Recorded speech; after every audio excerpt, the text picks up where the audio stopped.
नमस्कार। आज हम बात करेंगे ऑपरेशन सिंदूर पर।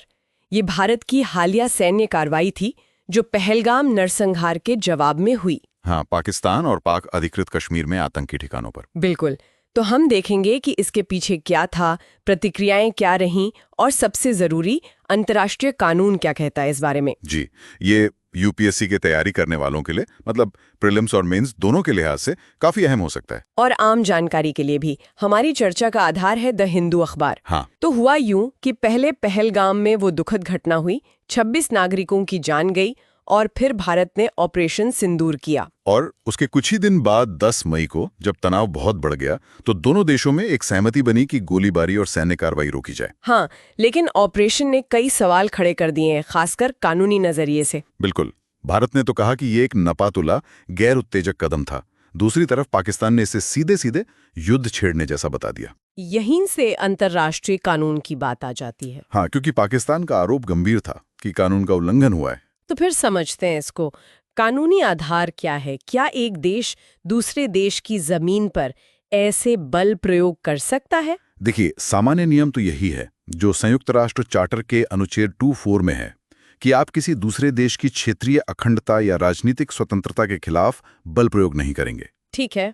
लेकिन इसी चार्टर में एक अपवाद भी है, अनुच्छेद 51। अच्छा, वो क्या कहता है? वो देता है आत्मरक्षा का अधिकार। अगर किसी देश पर सशस्त्र हमला होता है तो वो अपनी रक्षा में बल प्रयोग कर सकता है। पर ये सशस्त्र हमला, इसकी परिभाषा क्या है?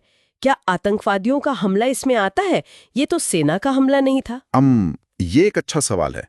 चार्टर में इसकी कोई साफ परिभाषा नहीं है, लेकिन अंतर्राष्ट्रीय न्यायालय आईसीजे ने निकारागुआ बनाम अमेरिका केस में कहा था कि ये बल प्रयोग का सबसे गंभीर रूप होना चाहिए, मतलब छोटी मोटी झड़पें नहीं। भारत ने वैसे सीधे सीधे अनुच्छेद 51 का नाम नहीं लिया अपने बयानों में, पर जिस तरह से कहा कि ये पहलगाम के जवाब में है, उससे इशारा तो आत्मरक्षा की तरफ ही था। और उन्होंने सुरक्षा परिषद को भी सूचित किया था। हाँ, प्रक्रिया के तहत 15 में से 13 सदस्यों को बताया गया था। लेकिन यह एक और पेज है ना? हमला तो आतंकवादियों ने किया, गैर सरकारी तत्व। क्या राज्यों के लिए बना कानून उन पर लागू होता है? हाँ, ये बहुत जटिल मुद्दा है और उस पर काफी बहस चलती है। पारंपरिक रूप से तो चार्टर राज्यों के बीच के मामलों को देखता है। सही।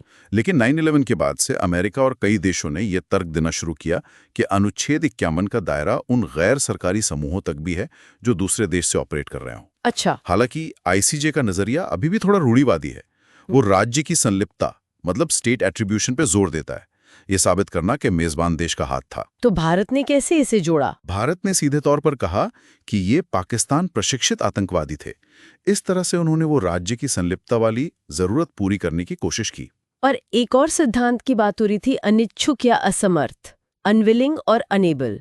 ये क्या है? जी, ये एक उभरती हुई कानूनी अवधारणा है। मतलब अगर कोई मेजबान देश, जैसे इस मामले में पाकिस्तान, अपने इलाके से काम कर रहे आतंकी गुटों को रोकने में या तो नाकाबिल है या रोकना ही नहीं चाहता, तो दूसरा देश जो पीड़ित है वो कार्रवाई कर सकता है। हाँ, ये सिद्धांत यही कहता है। अमेरिका ने ओसामा बिन लादेन को मारने के लिए पाकिस्तान में और सीरिया में आईसिस के खिलाफ इसका हवाला दिया था। ये विवादास्पद भी होगा शायद। हाँ, बिल्कुल है।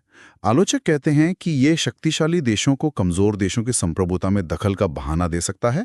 भारत ने सीधे इसका नाम तो नहीं लिया, पर जब ये कहा कि पाकिस्तान ने हमले के बाद आतंकी ढांचे पर कोई ठोस कदम नहीं उठाया, तो इशारा कुछ इसी तरफ था, ऐसा कह सकते हैं। अच्छा, तो मान ले कि आत्मरक्षा का दावा बनता है, फिर भी कार्रवाई का तरीका भी तो देखा जाता होगा। ये आवश्यकता और अनुपातिकता क्या चीज है? बिल्कुल सही। नेसेसिटी और प्रोपोर्शनैलिटी। प्रथागत अंतर्राष्ट्रीय कानून कहता है कि आत्मरक्षा में की गई कार्रवाई इन दो पैमानों पर खरी उतरनी चाहिए। आवश्यकता मतलब? आवश्यकता मतलब क्या बल प्रयोग ही एकमात्र रास्ता था? क्या वो भविष्य के हमलों को रोकने के लिए जरूरी था? कोई और विकल्प नहीं था। और अनुपातिकता? अनुपातिकता मतलब जो बल प्रयोग किया गया उसका पैमाना और निशाना क्या हासिल किए जाने वाले लक्ष्य के अनुपात में था? क्या गैर जरूरी नुकसान से बचा गया, खासकर नागरिकों को? तो भारत का तर्क क्या था इस पर? भारत का कहना था कि भविष्य के हमलों को रोकने के लिए ये आवश्यक था, और चूंकि सिर्फ आतंकी ठिकानों को निशाना बनाया गया, पाकिस्तानी सेना या आम नागरिकों को नहीं, इसलिए अनुपातिक भी था। तो इन सिद्धांतों का पालन दिखाने से कानूनी दावा मजबूत होता है। हाँ, बिल्कुल। कानूनी विशेषज्ञ भी यही मानते हैं। तो कुल मिलाकर इस पूरे घटनाक्रम का निचोड़ क्या निकलता है? अब आगे क्या? देखिए, अभी तो संघर्ष विराम है, लेकिन ये कितना टिकाऊ होगा कहना मुश्किल है। हाँ, ये तो है। अगर तनाव बढ़ता है तो मामला संयुक्त राष्ट्र सुरक्षा परिषद में जा सकता है, पर वहां भी स्थायी सदस्यों के अपने हित हैं, वीटो पावर है, तो कोई आम सहमति बनना अक्सर मुश्किल हो जाता है। लेकिन एक बात तय है, यह ऑपरेशन सिंदूर आत्मरक्षा के अधिकार और इससे जुड़े अंतर्राष्ट्रीय कानून के विकास के अध्ययन में एक महत्वपूर्ण केस स्टडी बन गया है। हमारी आज की पूरी चर्चा का स्रोत था द हिंदू अखबार।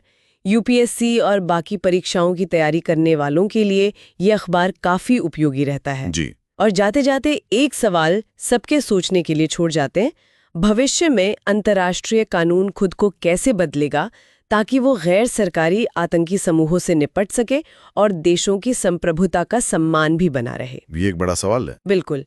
अगर आपको ये विश्लेषण काम का लगा हो तो इसे लाइक करें, चैनल को सब्सक्राइब करें और अगर कोई सवाल हो तो नीचे टिप्पणी में जरूर पूछें। धन्यवाद।